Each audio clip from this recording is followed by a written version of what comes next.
Ladies and gentlemen, welcome back to the Crash Bandicoot 4 commentary. Crash Bandicoot 4 in a big tent. I gotta say, I love how the stage, like the time period jumbles when you go between dimensions. That's really cool for me. I don't know why, but it's neat. The attention to detail in general is amazing. Like, even just the fact that like they went through the trouble of like unique animations for going between each world and unique versions of the theme song for each dimension and everything. It's crazy. I have to say, while we're on the topic of Crash Bandicoot, just to wrap this up real quickly, to this day, even though I've watched a lot of your videos, one of my favorite edits to this day is still the original Crash Bandicoot edit. When you were talking about, I remember. Oh God, I don't even remember when I first used it. I don't have. It was when you were first mentioning that your family member was referred to Crash as Crash Bandicoot, and the cut immediately afterwards was just like the fake Crash doing the dance. Oh, that one. Oh God, yeah. Well, yeah, with. Yeah, it's because I tell you what that was. It's because the Crash 3 theme sped up is fucking hilarious. Yeah, it's just like, it's the funniest shit. So like, yeah, Crash Bandicoot. I don't know why it made me laugh mean. so hard it did, but it still remains one of my favorite edits. I'm amazed how far, because that was just supposed to be a throwaway gag, and then it became its own fucking phenomenon, and now loads of people now know Crash Bandicoot as Crash Bandicoot. And it's now kind of become a running gag on my channel to rename game names, but just slightly differently. Like it's kind of like they're kind of the same, but completely different at the same time. Right, like some sort of cinematic universe. Yes. I'm not one for running gags too much anymore, but that is one that I'm going to keep to the grave. That's my thing. Okay, so Truck Stopped, the first of the timeline stages. Probably the least egregious example of what the timeline stages do wrong, because I think you already missed boxes. No, I've got them all. No, you didn't. Oh, you didn't get the ones that were at the beginning, hidden in the rocks. Oh no, I got those. Oh, you got those. Yeah, I missed them so many fucking times. I tried to get through this with as least looking at a walkthrough as I possibly could, and some of them were just like, no. The brown box hiding inside the brown In the canyon. first 8 parts, there's only one level that I don't get all 6 gems on in my first run, and that one wound up leading to an interesting punchline, so I went and kept it in. But in this particular timeline stage, Truck Stopped, the only part of the Coco level, the Crash Coco level, yeah, it's not just Coco Bandicoot's Totally Tubular Adventures, it's a Crash game too. The only part of the level you play through is the chase sequence. So it actually goes by fairly quickly. Yeah, that's that. I haven't got a problem with that necessarily. It's when you have to do. Yeah. It's when you got to do the combing through the stage all over again, shit. Even if it is just half of it. Yeah, most of the timeline stages are kind of tedious for that, but Truck Stopped is actually pretty fun. I could go through this level like a million times. It's really good. I mean, I'd rather that it just cut off, but you know, yeah, no. As far as reusing old levels go again, it's all right. It's fine. Also, is that going through the level a million times because you love it, or is it because you kept missing that fucking back? No, I mean, like, this is legitimately one of my favorite levels. Oh my god, okay, Johnny, in your video here, there's a bit when you're talking about the hit, but yeah, that's exactly what I was going to say. You're talking about the hitbox of the grapple, and in your video, you're trying desperately to grapple that box, and I'm like, John, just fucking jump over there. What are you doing? No, that takes effort. You give me a fucking long-range grappling hook. The unfortunate thing about the grappling hook is that it's a bit choosy about what you can lock onto with it. It is temperamental. I'll give you that. Yeah. Only specific boxes and specific objects can be locked onto. You can manually aim the grappling hook, but it's not exactly intuitive to do that, so... It's guesswork. And in my defense, the level has trained me to get boxes from far away with the grappling hook. And especially if you're going for completion and you can't risk a single death, you are not going to risk a death trying to jump over there just in case there's an invisible wall there. But besides that, this fucking hidden box here. Fuck this hidden box. Oh, I didn't even see that. That is like, you can barely see that fucking thing. There it is. But like... Wait, where? I actually don't see it. Wait, it doesn't even lock on. When you see it, there you go. There it is. It's behind the gas canister. There's a really fiddly position you have to be in for the lock-on icon to appear too. So it's like even if you can see it, it's like, oh, do I jump on it later or can I get it now? Because it's not a perfect mechanic to begin with. So it's not the game is great, but it's just not designed with a no death mentality. It's designed in a way where you earn your lives with Wumpa fruits and then you sacrifice them to try out different methods of breaking the stage, finding secrets, seeing what pitfalls will lead you to secret areas, which is what the original games are so good at. There's a reason they introduced modern mode in this game, and yeah, it's exactly the reason you think. Also, I love Tawna's design, but that hairstyle, all I can think is toothpaste. It does look like well, I mean, her color scheme entirely kind of goes with toothpaste. Yeah. Also, her shirt design is the '90s cup. It has that. No, the cup. And also because she's much fatter at the bottom than she is at the top. Her hair has that kind of shape that looks like the disturbingly neat little dab of toothpaste that's always on the picture of the toothbrush on the Yeah. No. You remember those Toothpaste box. those Play-Doh shape makers you had as a kid, where you put the Play-Doh in, you squeeze it out, and it comes out in the shape of a star? That's going on the top of your head. Anyway, this is also one of those places where a different box arrangement does significantly make it harder because nitros. Yeah, it does, but you're still doing the same thing, though. Yeah, I know. And like, even if you're doing the original stage or this one, you're still trying to get to the end without dying, hitting all the boxes. So Yeah. it doesn't matter anyway. I don't get why they couldn't just end the level at where they go, huh? Yeah, I don't get it either. The thing about the chase sequences in Crash 4 is that they leaned really hard into leading you around with trails of Wumpa fruit. Yeah. So, like, except for like the hidden gem in the first one, you really just want to follow the Wumpa fruit wherever they go. Damn it, I missed the life. I mean, I'll have way too many by the end of this game, but like. Which actually, in its defense, Wrath of Cortex does that pretty well as well in chase sequences. It does Wumpa leading quite well, where Crash 2 doesn't actually do very good at that. Ow! There goes your perfect relic. Damn it! I was so close. Now do everything we've done all over again. Yeah. I was so close. That was like literally the end of the level. And you'd think, right, that like you'd think even taking the insanely perfect relics out, you'd think, oh, okay, well, how about you go for the death gem instead, because that's 2 extra deaths. But then when you consider like how difficult some of these stages can get, 3 deaths is nothing really. So it's like if you're going for everything to begin with, and you can't do it in one go anyway, you might as well just keep retrying until you get the insanely perfect one, because the chances are you're gonna die more than 3 times anyway. If you're gonna die more than once, you're probably gonna die more than 3 times. So it's like you might as well just try and do it all in one go. Otherwise, you're wasting time. I was literally at the end when I died. God damn it. Well, this is one of the beginning levels, though. I mean more like Cortex Castle and all that kind of shit. Yeah, it gets That's my favorite Coco dance. a little obnoxious. Yeah, the later on. little fist pump with the hip swing is my favorite Coco dance. I like how they upgraded Coco from a laptop to a tablet, though. Yeah, I remember people getting pissed off with Crash taking selfies, and I was like, have you ever seen him fucking play with a yo-yo in the 90s games? It's like he's a trend follower. It doesn't mean anything to him. He just does shit because it's popular. That's what he's always done. Yeah, that's kind of something. I remember people brought that up. I think it was either Paper Mario, Color Splash, or Origami King. People were complaining about them using some trendy new like hashtag word or whatever. Some people want their 90s stuff to stay in the 90s, and I'm just like, no, the 90s were fucking terrible. Please, no. With regard to the Paper Mario thing, and it's more just because Mario's like usually super separate from real life stuff is more the thing, I guess. There's literally a line in the first 15 minutes of Paper Mario where he's like, "Oh, nah, bro, we're just rapping with Mario," and it's just like, okay. Wait, we're just rapping or we're just brapping?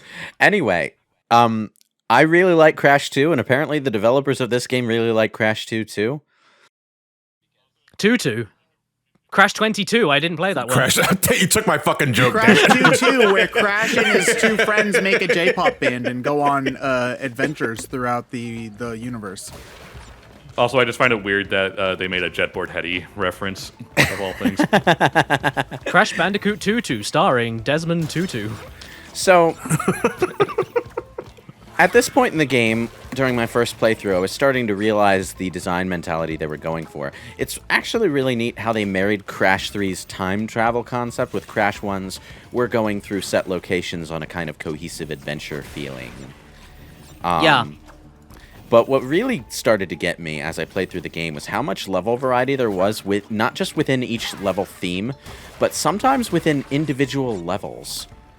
Like, yeah, you don't realize you're going through like the same. But then, like, I mean, that's kind of what like Crash 1 does as well, because like when you hit like heavy machinery in Crash 1, it's like, oh, you got heavy machinery, and then you got Cortex power, you got the generator room. So it's kind of the same idea.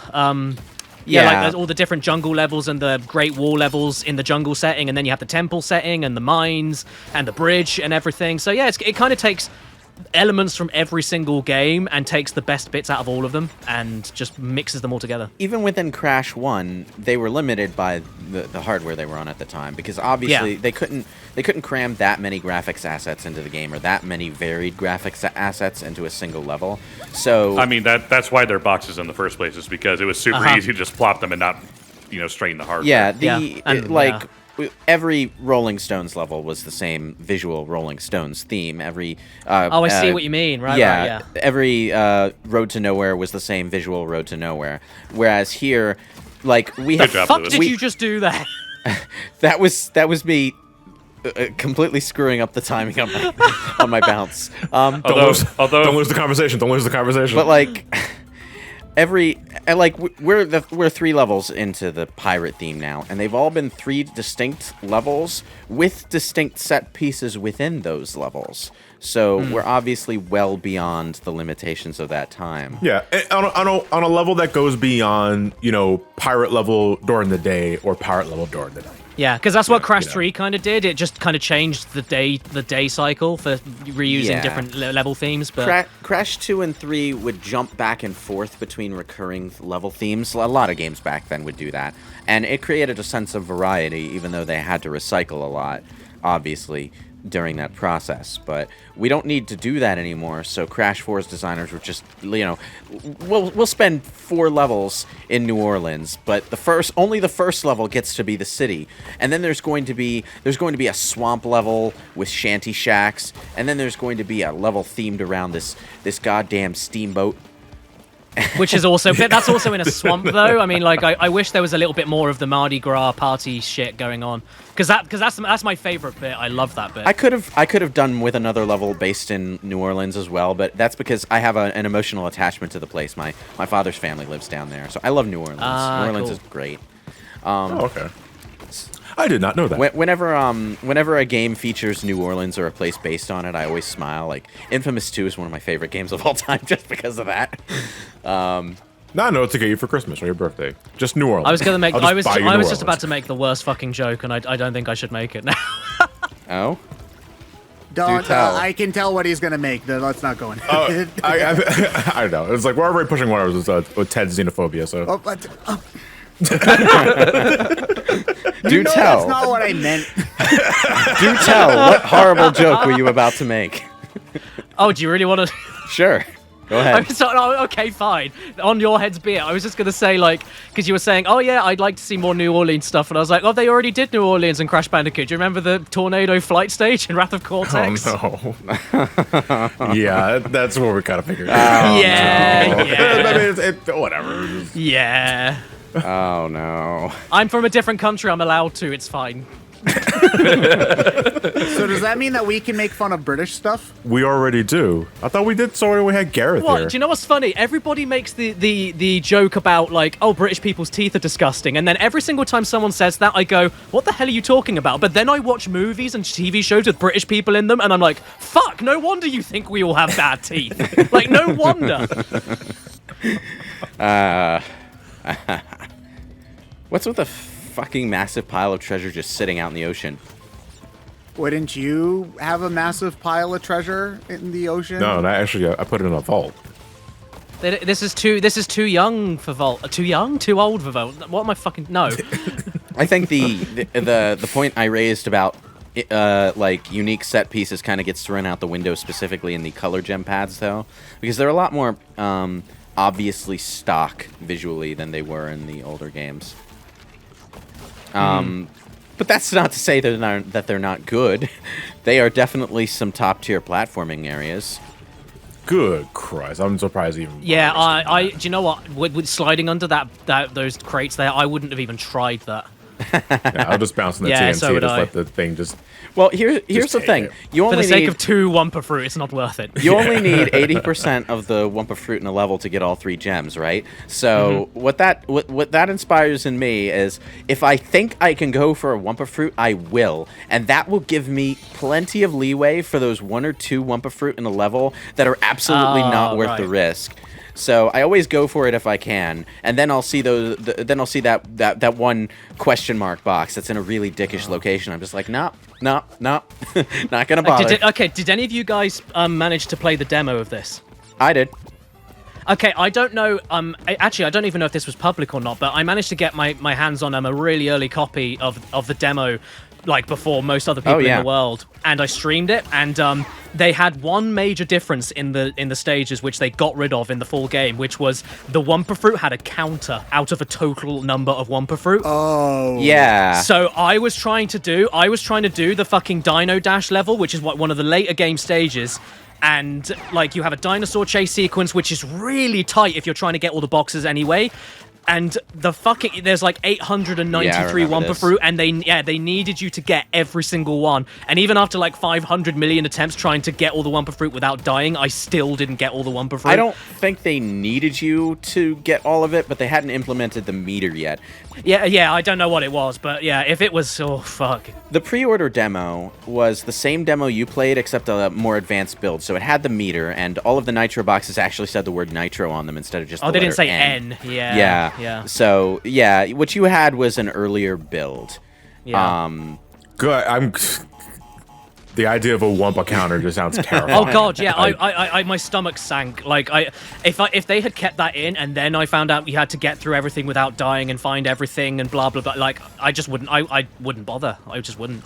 Actually, no, that's a lie. I would, because that would make a very good video. So I'm not lying. That would pay my bills for the next 2 months. Actually, so 8 years from now, when you finally 100% every level in Crash 4 with all of the Wumpa Fruit, then yeah, it probably would be a good video. Oh Jesus Christ! I suspect they didn't intend to give that impression, but that they just hadn't finalized the design of the meter Yeah, yet. it was just letting you know more accurately how many you had and how many were needed and shit. Yeah, I get. That's fine. That's fine. I'll forgive them. Early builds can be interesting in that way.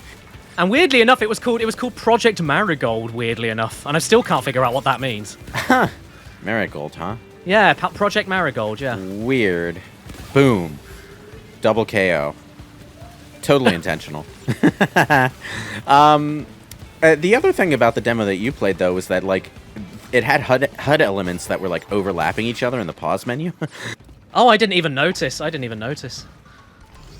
Hey, it's the only mini-boss in the entire game. Hey, everyone's favorite character, Louise. It's so weird that there's only one.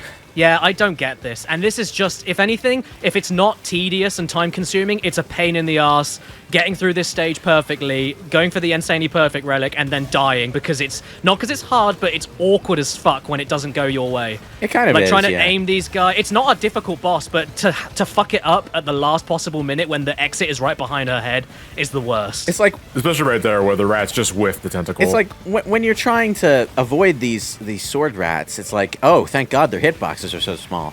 But then you get to this boss fight. It's like, I wish their hitboxes were just a little bit bigger. Yeah. I mean, it also doesn't look like the game gives you a lot of extra hit points as well. Like, No, we haven't had many Aku Aku crates. In fact, didn't I say at part 1, get used to not seeing Invincible Aku Aku? Where has he been? He's been here once. Yeah, because, like, I don't think you got hit at all at any point. It's because when you die in a bonus stage, you don't lose any lives, but you do lose the Aku Aku mask. That has always been true. Which is dumb. Yeah. I never liked that from the originals either. But, you know, they do it so that you can't use the Aku Aku mask to cheese nitros and TNTs inside the bonus stage. So, like, if you want to use the Aku Aku mask to give yourself an easier time at the bonus stage, you have one shot. And that's it. Hi, Akano. How you doing? Oh, I forgot there was a cutscene with him. Oh, shit. Careful, Crash. He's heavier than Oh man, he dropped something heavy on his foot. That's like one of the most painful things a human can experience. Like, no joke. Ugh. Well, specifically on the toes, I'd say. Yeah. You clearly haven't had your dick cut off then. Oof. Also, I Just saying. love Richard Horvitz as Lenny. Well, I only said it was one. Short and to the point. Love this guy. I mean, the voice acting in general is fantastic.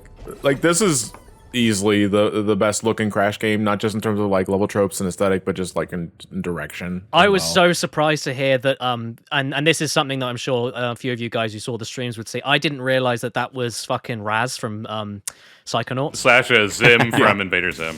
And there has been so many games I've been playing recently where we, like me and my girlfriend, have noticed voices and we've gone, is that guy? And he's got such a stupidly ridiculous range. Like, he doesn't sound the same in any role he's in, but it's so crazy. I thought it was Billy West at first. Some of his cartoon voices can sound a bit similar, but We're talking about the Invader Zim voice, right? yeah, his Invader Zim voice, There's a- where it's similar to his Daggett voice from Angry Beavers, which is similar to his Billy voice from Billy and Mandy. There's I also haven't seen enough. he plays one of the aliens in Destroy All Humans and the bad That's guy it. in Yeah, that's what. Skylanders. Yeah. And he's Where it's just him. They just asked him to do his Zim voice. Yeah. Yeah. Okay, in that case though, I would find Raz to be his most distinguished role because he doesn't sound like Zim in that one, or Daggett from Angry Beavers. You should play Psychonauts. Psychonauts is great. Yes, it is. I really need to get to it.